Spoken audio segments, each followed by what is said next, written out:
are not attractive anymore. Okay, why? I'm not even talking about looks. So, what are you referring to? The fact that so many of them are not healed, not self-aware, can't connect emotionally, stuck at surface level because they don't know how to go beyond that. Like, they don't even know themselves, and they're constantly out here trying to chase the next best thing. It's an interesting subject, isn't it? And we could go on for hours discussing who could possibly be to blame for all of this. Some would say it's the parents for not teaching their boys how to be in touch with themselves emotionally, while others would blame society for saying that men have to fall into certain categories and therefore it's not entirely their fault. But that's not really going to solve the problem, now is it? Being emotionally unavailable, don't know how to express yourself at this big age is a complete turnoff. Like, take some time and heal. Go find yourself. Okay, so the problem was put out there, but I didn't hear any suggestions of solutions on how men could get better. What programs are out there? What support systems do they have? What exactly is available for them to improve upon themselves so that they could be considered to be attractive again? Not that I think a lot of them are worried about that, but a person shouldn't offer up a problem without offering up a solution. Can we bring back catcalling? What? Not specifically, but like flirting. Catcalling and flirting are very different things, but by all means, continue. Men don't do it anymore.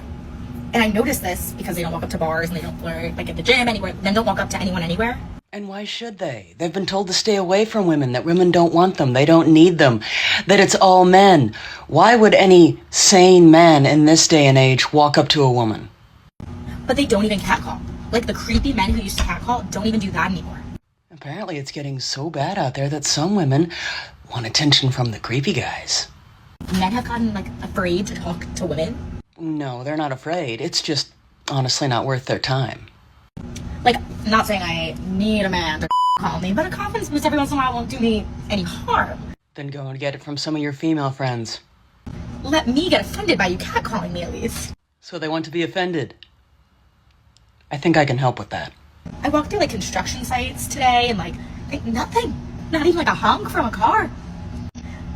Not saying let's be creepy, but maybe let's be a little creepy and bring some confidence back a little bit. If a person has to go looking for validation from outside sources, then they actually don't have any confidence to begin with. Man should be so self-aware that when he looks at you, one can only guess where this is going. He knows that if he has any chance, he needs to financially match your face. Like it's not even an option. You're too pretty. Financially match your face? Can't make this up. Talk about just equating women to nothing more than their outward appearance. Yay, feminism. Men settle because they don't have standards, but it goes much deeper than that. Oh yeah? How much deeper into the chasm of BS do we need to go? Let's find out. Why are men more willing to settle into relationships with women that don't meet their standards? Wait, I thought men didn't have standards. Which one is it? Why do they lie about who they are? Why do they pretend to be stuff that they're not to get women that they really don't like? I mean, you could honestly ask the same question of women, but that's not the topic of conversation here, is it? And the answer is fucking super simple. So then, let's hear it. There are more benefits for a man in a relationship with a woman than there will ever be for a woman in a relationship with a man. Spoken like a person who unfortunately seems to view relationships as strictly transactional, which unfortunately is ever increasing in popularity. I used to hear all the time, people don't fall in love with you, they fall in love with how you treat them. But for men, they fall in love with the benefits package that they get from having a woman. No, they don't. But by all means, continue projecting one's own seeming personal experiences into everyone else's relationships. They will literally lie and pretend to be whoever they need to be to get said woman to start benefiting their life. Single women have glow-ups. Single men look like neglected houseplants. Just an observation, but if those glow-ups were as successful as some want others to think that they were, there wouldn't be so many single women out there trying to keep other women single. Y'all be cheating on y'all boyfriend and y'all get pregnant. Why do y'all telling y'all so? Just let your boyfriend be the baby daddy. Just let it be what it is. You don't have to tell him nothing. And when he gets to question you, gaslight him. Like, so you really think this not your baby? And if you have to, even threaten them. Say, if we gotta do the DNA test, my baby not getting your last name. Telling on yourself is a no. The sad part is, this isn't an uncommon thought process among some women out there. And I know some people are like, oh, well, your child deserves to know who their biological parent is. Do what's best for your child. By setting a good example and being an absolute liar. Some people don't have a daddy in their life at all, and it's their real daddy. It's about the man who stepped up to be daddy. Stepped up? You mean manipulated into the position? Those are very different things. Didn't even give the guy a chance to step up. Just flat out lied so that you could get what you wanted. Y'all just want to get on here crying on the internet because y'all chose the wrong baby daddy. Maybe start being a little bit more particular who someone sleeps with. That should help. Y'all want to talk about how this dude a baby, but he was never in a relationship with you anyway. So did you really think that he cared about you? You really think that he would care about a child that came out of you? But they probably still slept with him anyway.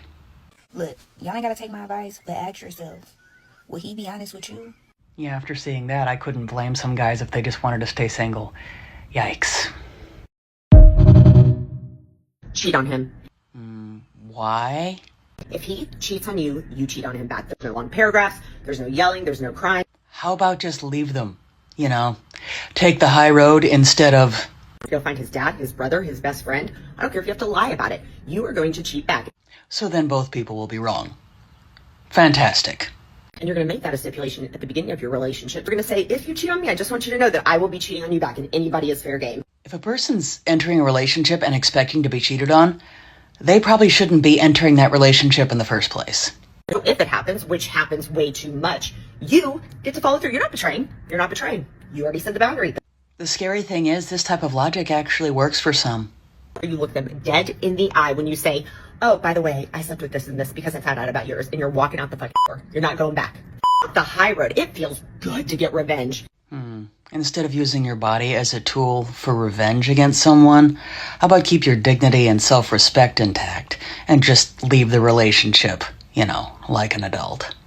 So this question goes out to all of those individuals out there, specifically the women who say that they don't like men, or would even go so far as to say that they hate men, you know, those admitted misandrists out there.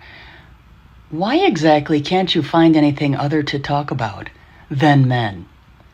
Seems a little suspicious, actually, because most people, if they don't like something, they don't talk about it. They don't bring it up. But it seems to be the focal point of most of the conversations that I see out there is women saying they don't like men, but yet talking about nothing but all men all the time.